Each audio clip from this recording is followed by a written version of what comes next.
What has your pet accidentally conditioned you to do? My cat Phoenix trained me to sleep with one hand hanging off the bed, and that's how I caught someone breaking into my house at 2:30 a.m. Started when Phoenix was just a kitten. Every night he'd paw at my dangling hand until I pet him. For 2 years I couldn't fall asleep unless my hand was hanging down, waiting for his soft fur. One night instead of Phoenix's fur I felt human hair. My eyes shot open, but I kept my breathing steady, pretending to be asleep. Someone was crouched beside my bed. In the dim light from my window, I could make out a man wearing all black going through my bedside drawer. My heart was pounding so hard I thought he'd hear it. Phoenix wasn't in his usual spot. That should have been my first clue something was wrong. The intruder's head was right under my hanging hand.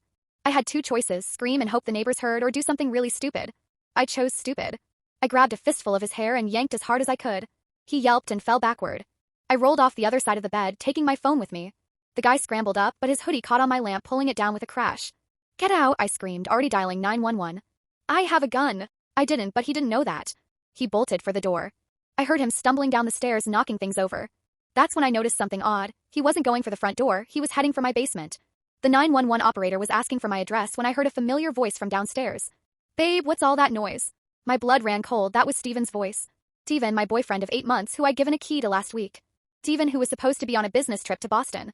I crept to the top of the stairs, phone still pressed to my ear. "There's someone in my house," I whispered to the operator. "I think I know who it is." Steven's voice floated up again. "Damn it, Jacob, you were supposed to wait until she took her sleeping pills." My hand shook. Jacob. Steven's work friend who'd been over for dinner twice, who'd used my bathroom both times. Right next to my bedroom where I kept my prescription sleep aids. They'd been casing my house, learning my routine. Steven knew I had a safe in my closet where I kept my grandmother's jewelry, worth nearly $50,000. The operator was saying something about police being 4 minutes away. I heard drawers opening downstairs. They were looking for something.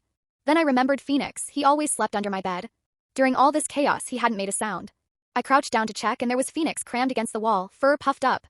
Next to him was Steven's phone, open to a text conversation, found her sleep schedule.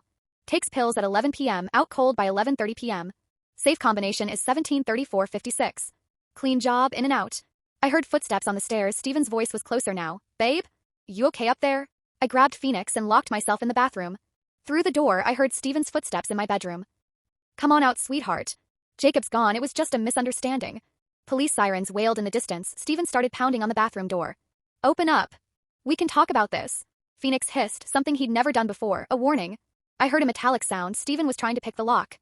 The sirens got louder. Red and blue lights flashed through my window. Steven's footsteps thundered down the stairs. The front door slammed. When the police arrived, they found my back door kicked in. Steven and Jacob were gone, but Steven's phone was still under my bed. Those texts led to 4 arrests. Turns out they robbed 6 other women the same way. Steven would date them, gain their trust, and learn their routines. I changed my locks, installed cameras, got an actual gun, and learned to use it, but I still sleep with one hand hanging off the bed because every night Phoenix checks on me.